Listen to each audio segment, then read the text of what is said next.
ఇది Hercules MTB cycle. మనము దీన్ని మోడిఫై చేసుకుంటున్నాం. ఒక్కొక్కటిగా మనము ఎలా మోడిఫై చేసుకోవాలో మరి మనం తెలుసుకుందాం. మరి ఇందులో ఆల్రెడీ దీన్ని ఎలక్ట్రికల్ సైకిల్గా మార్చడానికి కావాల్సిన కిట్స్ ఒక్కొక్కటిగా బిగించడం తెలుసుకుంటున్నాం. ఇది హెర్క్యులస్ సైకిల్.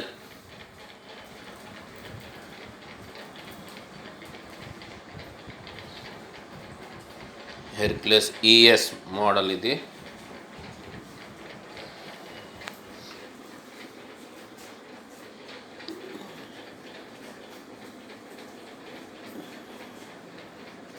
హెర్క్యులస్ సైకిల్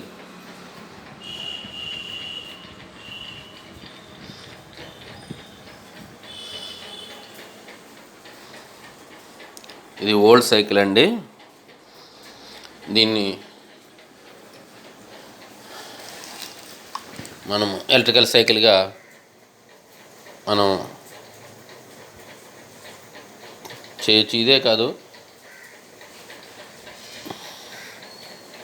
పాత సైకిల్ ఏదైనా కూడా ఎలక్ట్రికల్ సైకిల్ కింద మార్చవచ్చు. అంత టోటల్గా ఇది హెర్క్యులస్ సైకిల్. ఆల్రెడీ ఎలక్ట్రికల్ సైకిల్గా మార్చడానికి మనము ప్రారంభించాం. మొదటిగా ఈ యొక్క పాత రిమ్ ప్లేస్లో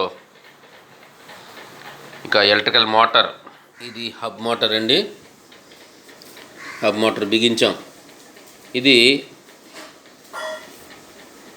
మోటార్ బిగించకముందు ఈ విధంగా పాత హబ్తో వెనకాతల చక్రం కూడా ఉండేది.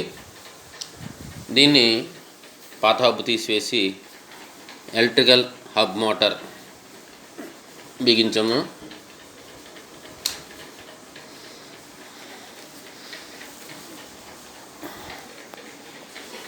చూడండి, మనం దీనికి ఈ ఎలక్ట్రికల్ హబ్ మోటార్ బిగించాం. ఇది జీకే బ్రాండ్.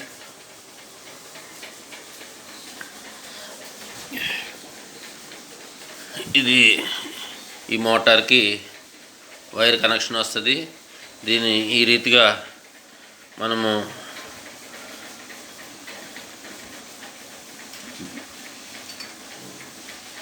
కంట్రోలర్కి బిగించుకోవాలి. పవర్ సప్లైకి ఇవి కనెక్షన్ పెట్టుకోవాలి. ఇంక ఇది కనెక్షన్స్ ఇంకా పూర్తిగా ఇవ్వలేదు, ఒకటి ఇస్తున్నాము పవర్ సప్లైకి. ఇది ఈ యొక్క కేబుల్ ద్వారా మనకి కంట్రోలర్ ద్వారా ఈ హబ్ మోటారు మనం యాక్సిలేటర్ ఇచ్చిన తర్వాత అది తిరుగుతుంది. మనం ఇంకా దీనికి పవర్ సప్లై ఇంకా ఇవ్వలేదు. మనం ఇంకా దీన్ని ఈ హ్యాండిల్ని ఇక్కడ ఇవన్నీ కూడా మార్పులు చేర్పులు చేయాలి. ఇక్కడ ఎలక్ట్రికల్ ఇక బ్రేక్స్ వస్తాయి. ఎలక్ట్రికల్ కట్ ఆఫ్ అవుతుంది బ్రేక్స్. అవి బ్రేక్ నొక్కగానే మనకి కరెంట్ ఆగిపోవడం, పవర్ సప్లై బ్యాటరీకి ఆగిపోవడం జరుగుతుంది. ఇక్కడ కూడా మనం బ్రేక్స్ ఉంటాయి. అలాగే ఇక్కడ యాక్సిలేటర్ ఉంటుంది. ఇక్కడ యాక్సిలేటర్ ఇవన్నీ కూడా పాత హ్యాండిల్ బార్. ఇది ఇక్కడ యాక్సిలేటర్ బిగించుకుంటాం. యాక్సిలేటర్ బిగించుకొని ఇక్కడ రైజ్ చేస్తాం. రైజ్ చేసినప్పుడు పవర్ సప్లై బ్యాటరీ ద్వారా వెళ్ళి చక్రం తిరుగుతుంది. ఇక్కడ ఇంకా లైట్ వస్తుంది, ఎల్ఈడి లైటు. అలాగే హార్న్ వస్తుంది, లైట్ కమ్ హార్న్ వస్తుంది. దానికి ఇక్కడ స్విచ్ ఉంటాయి. మనం స్విచ్లు నొక్కినప్పుడు ఆ హార్న్ సప్లై ద్వారా మనకు పనిచేస్తుంది.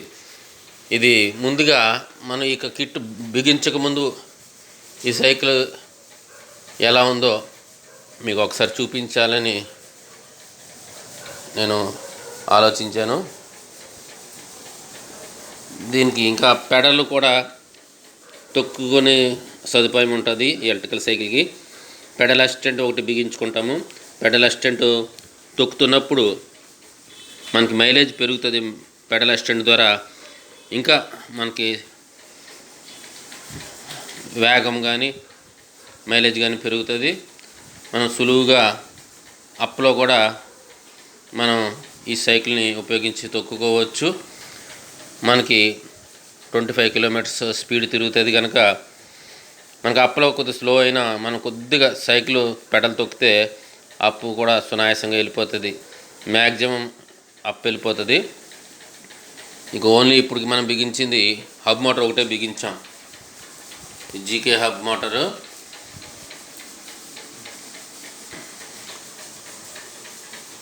ఈ సైకిల్ కూడా మరి ఇది జోకర్ సైకిల్ కాదు. ఫ్రంట్ జోకర్ లేదు, బ్యాక్ జోకర్ లేదు. మరి నా దగ్గర ఉన్న ఇది పాత సైకిల్. ప్రస్తుతానికి ఈ సైకిల్ని మోటార్ సైకిల్గా మరి ఇండియాలో ఆంధ్రాలో తూర్పుగోదావరి జిల్లా రాజమండ్రి మా అడ్రస్. ఇది ప్రప్రథమంగా ఆంధ్రాలో కిట్ను ఉపయోగించి సైకిల్కి జత చేయడం ఇది మొదటిసారిగా జరుగుతుంది. ప్రేక్షకులు గమనించాలి.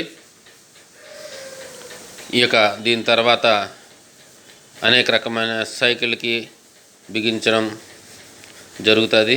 పాత సైకిల్కి కొత్త సైకిల్ ఏదైనా సరే. ప్రజెంట్ మా వాట్సాప్కి కన్సల్ట్ చేయొచ్చు. దీనికి జోకర్స్ లేవు కనుక జోకర్స్ బదులుగా స్ప్రింగ్ సీట్ని బిగించాలని నేను ఇష్టపడుతున్నాను. ఎందుకంటే మరి సైకిల్ స్పీడ్గా వెళ్ళినప్పుడు చిన్న గోతులు పడిన మనకి యాక్షన్ ఉండదు, కష్టంగా ఉంటుంది. స్లోలో వెళ్ళినప్పుడు మనము జాగ్రత్తగా గోతులే గమనిస్తుంటాం, ఎక్కువగా ప్రాబ్లం ఉండదు. కానీ స్పీడ్ వెళ్ళినప్పుడు దాని ఓవర్టేక్ అయినప్పుడు గబుక్కుని మర్చిపోయి గోతులు పడే అవకాశం ఉంటుంది. కనుక మనకి వెన్నుపూసకి దెబ్బల ఎఫెక్ట్ లేకుండా మనం ఈ రీతిగా స్ప్రింగ్ సీట్ని అమర్చుకుంటే బాగుంటుంది. అలాగే ఇక్కడ ఫ్రంట్ చక్రానికి జోకర్స్ లేవు. ఇది కూడా కావాలనుకుంటే మనం ఈ యొక్క సెట్ని దీన్ని రిమూవ్ చేసి మనం సెటప్ అంతా మార్చుకుని జోకర్ కూడా అమర్చుకోవచ్చు. ఇది ఫ్రేమ్లో జోకర్ వస్తుంది కనుక దీనికి కష్టం కనుక దీన్ని ఆఫ్ చేసి స్ప్రింగ్ సీట్ వేసుకొని ఇక్కడ ఫ్రంట్ జోకర్ కూడా మార్చుకోవచ్చు. ఇంకా అవసరమైతే దీనికి డిస్క్ బ్రేకులు లేవు, మామూలు బ్రేకులు. ఇవి మామూలు బ్రేకులు అండి. మనము ఈ మామూలు బ్రేకుల బదులుగా డిస్క్ బ్రేక్ కూడా మనం ఏర్పాటు చేసుకోవచ్చు. దీనికి డిస్క్ బ్రేక్ ఏర్పాటు చేసుకునే హోల్స్ ఉన్నాయి మోటార్కి కనుక ఇక్కడ చిన్న చిన్న హోల్స్ ఉన్నాయి చూడండి.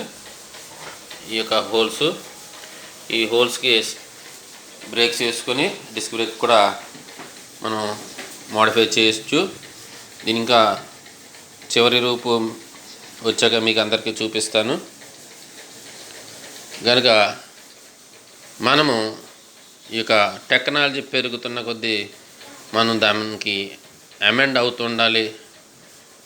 దాని ద్వారా మనం యొక్క సౌలభ్యాన్ని కూడా మనం పెంచుకోవాలి. మరి ఇదివరకు కాలినడకన మనుషులు ప్రయాణించేవారు, తర్వాత సైకిల్ మీద వెళ్ళేవారు.